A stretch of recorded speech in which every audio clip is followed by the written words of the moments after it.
रसिया ने यूक्रेन के 15 हिस्सों पे अपना कब्जा तो जमा ही लिया था और उसने ऑफिशियली डिक्लेयर कर दिया था कि लुहांस्क, डोनेटस्क, ज़पोरिजिया और खार्सन इन 4 रीजन्स के ऊपर यूक्रेन ने अगर अटैक कर दिया तो ये न्यूक्लियर वॉर समझा जाएगा और इसके बाद फिर रसिया कुछ भी कर सकता है। और हैरानी की बात यह है, रसिया खार्सन रीजन से अब पीछे हट गया है, वहां के कमांडर ने यही बताया है और नाटो देश इससे बहुत ही खुश है, वेस्टर्न मीडिया पूरी की पूरी खुश है और जेलेंस्की पूरी की पूरी खुशियां मना रहे हैं कि देखिए action speaks louder than words और जो मैंने कहा था वैसा ही हो गया। तो hey everyone, I am Avinash Kumar और आज हम लोग जानने वाले हैं कि ऐसा क्या हुआ। कहा जाता है कि हिस्ट्री रिपीट्स इटसेल्फ, हिस्ट्री हमेशा अपने आप को दोहराती है और हिस्ट्री से जो सीखता नहीं है ना वो खुद हिस्ट्री का हिस्सा बन जाता है, वो खुद इतिहास बन जाता है। इसलिए इतिहास से सीखना बहुत जरूरी है। देखिए आपको पता होगा कि यूएसएसआर जो कि 15 देशों में टूट गया था 1991 में, जो कि कौन से थे? Estonia, Latvia, Lithuania, Ukraine, Belarus, Moldova, Georgia, Armenia, Azerbaijan, Kazakhstan, Kyrgyzstan, Tajikistan, Turkmenistan, Uzbekistan और रसिया खुद, ये 15 देशों में टूट गया था। लेकिन रसिया जो पहले बहुत ही ज्यादा यूएसएसआर का हिस्सा हुआ करता था, अब उसकी फिर से ख्वाहिश जागी और उसने यूक्रेन के ऊपर अटैक कर दिया। और अभी अभी जो कुछ दिन पहले उसने 15% रीजन्स पे अपना पूरा का पूरा कब्जा जमा करके ऑफिशियली डिक्लेयर कर दिया। उसने ऑलरेडी 2014 में क्रीमिया को तो ऑलरेडी हटाया हुआ है, तो उसने क्रीमिया को ऑलरेडी एनेक्स कर दिया, इसलिए G8 से G7 कंट्रीज बन गई। रसिया को ऑलरेडी बाहर निकाल दिया गया।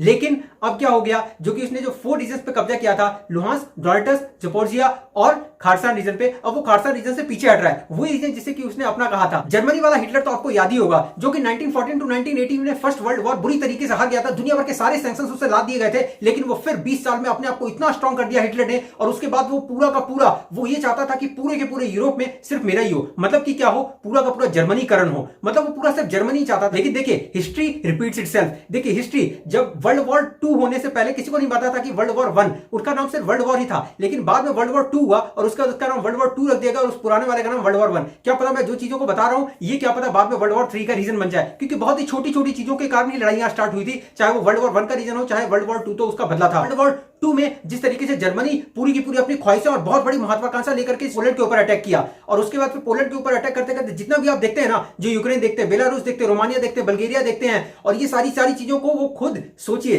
कि जर्मनी उस समय अपना हिस्सा बना चुका था। जर्मनी इतना ज्यादा स्ट्रांग हो चुका था और ये जो फ्रांस है उसको भी उसने पूरी की पूरी मात दे दी थी और उसने बोला था मेरे ऊपर जो भी सेंसस लगे मैं किसी चीज को नहीं मानता। और हिटलर ने ऑपरेशन बारबोसा चलाया और यूएसएसआर के ऊपर पूरा कब्जा करना चाहा। और क्योंकि उसकी मिलिट्री बहुत टाइम से लड़ रही थी और उसके बाद वो थक चुकी थी, और हालांकि उसने 3 रीजन्स पूरा का पूरा कब्जा जमा भी लिया था, जो कि लेनिनग्राड है, जो कि मॉस्को है, जो कि स्टालिनग्राड है, इन तीनों के ऊपर। लेकिन अब वो क्योंकि बहुत ज्यादा थक चुकी थी और रसिया का एनवायरमेंट आप जानते हैं जो कि बहुत ज्यादा ठंडा है, क्योंकि वो नॉर्थ पोल आर्कटिक के पास पड़ता है, और इसीलिए ये सारे के सारे अच्छी तरीके से नहीं लड़ पाए। हालांकि उन्होंने 3 रीजन्स पूरे के पूरे कब्जा लिया था। और सोचिए कि ये पूरी की पूरी हिस्ट्री पलटी। उन लोगों ने ऑपरेशन टाइफून चलाया यूएसएसआर ने, और उस समय ऑलरेडी जो कि स्टालिन थे और हिटलर थे उनके बीच में ऑलरेडी संधि हो चुकी थी। ऐसा कहा जाता है कि रूल्स बनाए जाते हैं ब्रेक करने के लिए, और उन्होंने उस संधि को तोड़ दिया और उसके बाद फिर वापस यूएसएसआर की सेना पूरी की पूरी बर्लिन तक पीछे आ गई। और आपको पता होगा कि 1945 में हिटलर ने अपने आप को शूट आउट कर लिया था, क्योंकि उसके पास वो चारों तरफ से घिर चुका था जर्मनी में। फिर देखिए जो कि कहा जाता था ना, स्टार्टिंग में रसिया जो इतना बड़ा पावरफुल दिखता था और उसने यूक्रेन के ऊपर पूरा कब्जा करना चाहा, लेकिन देखिए कि कैसी कैसी सिचुएशन आ चुकी है। अब पुतिन को